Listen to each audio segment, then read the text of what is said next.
S가든 협동조합 새집 잘 만든다고 소문이 났습니다. 그래서 오늘 박 팀장님과 S가든 협동조합에서 이 DIY 키트를 만들거든요. 그래서 이 만드는 법 그리고 만드는 법도 중요하겠지만 이 아이들을 잘 걸어줘야 되고 또 주의할 점들이 있다고 합니다. 그걸 좀 알아보려고 하는데요. 팀장님, 왜 새들이 어떤 집은 잘 살고 어떤 집은 잘 못 살고 그러죠? 예, 새들은 이게 보면 종류들이 보면 이렇게 들어갈 수 있는 새들을 보면 이제 박새, 닭새, 이런 집밥구리 이런 몇 개 종류들이 우리나라 터새들이죠. 터새들 들어가는 건데 제일 중요한 게 보면은 요 구멍 사이즈예요. 요 구멍 사이즈 보면은 대부분 사람들이 이 새집 구멍이 왜 이렇게 적지? 여기 새 들어갈까 이러는데 요게 거의 35mm예요. 3.5cm 직경짜리가 들어갈 수 있는 게 보면은 박새, 박새들이 주로 많이 들어가요.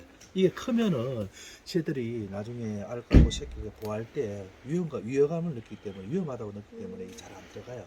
그게 제일 중요한 부분들이고 그 다음에 이제 이렇게 보면 실질적으로 보면 새집 안에 이렇게 보면 나중에 이게 뚜껑이 열리죠, 그죠? 이게 한 번 더 갖다 나온 새집들은 다음에 잘 안 들어가요. 이거 청소를 해줘야 돼요.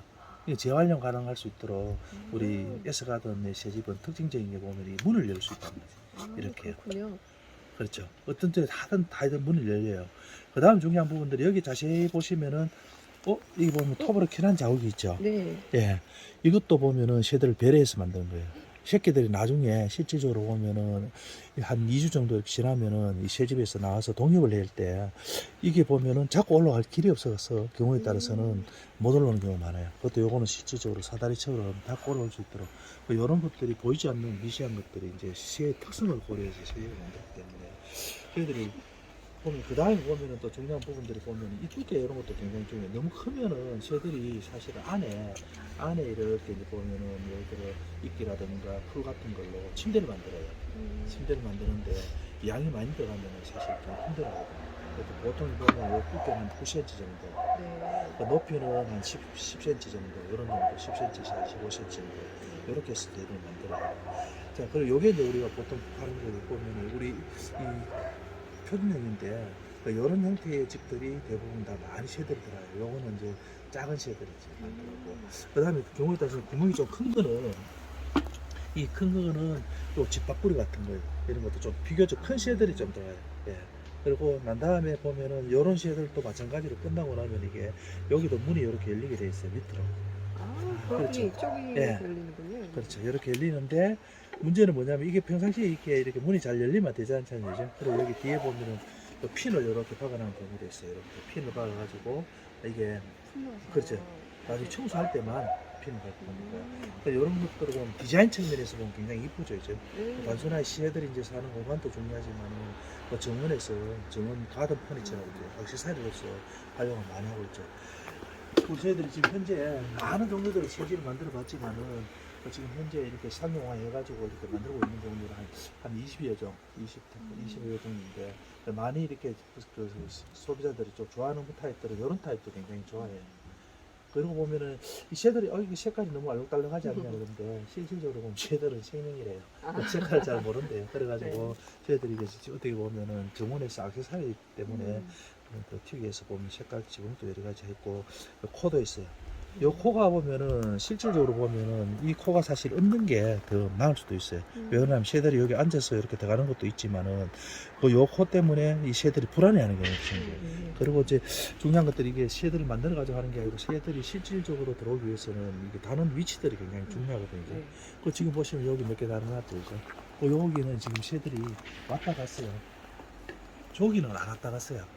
그래요? 예. 근데 저걸 비교해 보면은 다른 위치들이 보면 실질적으로 보면은 새들이 덜 불안한 위치, 덜 불안한 위치에서 그다음 날라 들어와서 새들이 저기서 예를 들어 나무가지에서 앉았다가 새집을 들어갈 수 있는 어떤 중간 기착지가 있어야 돼요.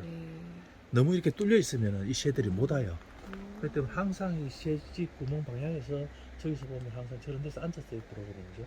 지금 여기 아마 정리가 되는지 모르겠는데 지금 아직 있죠? 안에 안 보일 건데 있죠? 네. 이끼가 있죠? 이 새들이 왔다 간 거예요. 여기서 부하고 알까고 간 거거든요. 그렇죠? 네. 혹시 이 새집을 달아줘야 되는 시기가 정해져 있기도 하나요? 시기는 통상적으로 봄에 이제 새들이 이제 부화를 하는데 보하는 시기가 이제 계절별로 조금 지역별로 조금 다를 수 있지만은 보통 이게 3월 중순 이후에 그러니까 한 3월 정도 중순쯤 되어 있다 보면은 4월달, 5월달까지 새들이 이렇게 가요. 그 중요한 부분들은 이 새들이 한번 나오고 나면은 거의는 안 와요. 끝나고 나오고 나면은 실질적으로 청소를 하고 다음에 맞을 준비해야 돼요. 그리고 난 다음에 새를 또 관찰할 수 있는 부분들이 굉장히 많아요. 이런 데도 그렇지만은 창틀 같은데 이런 데서 새 설치해 놓으면 그냥 올려놓기만 해도 가까이서 이렇게 관찰할 수 있는 부분들이 있으니까 의외로 이런 것들이 도시에서도 새들이 굉장히 이렇게 좀 많고 그 다음에 이게 부화할 때쯤 되면은 실질적으로 보금자리를 찾기 위해서 새들이 경쟁을 많이 해요. 그리고 또 재밌는 것들은 이 새들이 이렇게 알을 어떤 거는 5개 넣고 어떤 새들은 10개 넣을 수도 있거든요. 제가 많이 낳는 게 12개 낳는 걸 봤는데 이거는 궁극적으로 보면은 먹이 활동에 영향이 많아요. 이 지역 같은 거는 실질적으로 먹이 활동하기 좋기 때문에 알들도 12개씩, 6개씩 이렇게 많이 낳는 편이거든요.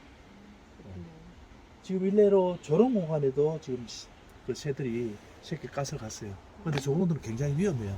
나중에 저기 새들이 있던 것들은 두 마리가 궁극적으로 죽었어요. 왜 했냐면은 저기 갖다는 고양이들이 와서 계속 괴롭히니까 이 새들이 어미들이 먹이를 못 줬어. 그래서 저런 것들은 새집 위치가 우리가 좋은 사람들이 보기는 좋지만은 새들에게는 굉장히 안 좋은 위치죠. 이렇게 좀 안정된 데라든가 창틀 높은 데라든가 이런 데 설치해주면 새들을 충분하게 볼 수가 있을 것 같아요. 지금 소장님 설명을 들어보니까 새집 하나 가지고도 새에 대해서 공부할 게 진짜 많고 새집을 만들 때도 이런 다양한 것들을 고민해야 되는지 몰랐거든요. 제 2탄에서 다음번에 또 이어서 설명하도록 하겠습니다.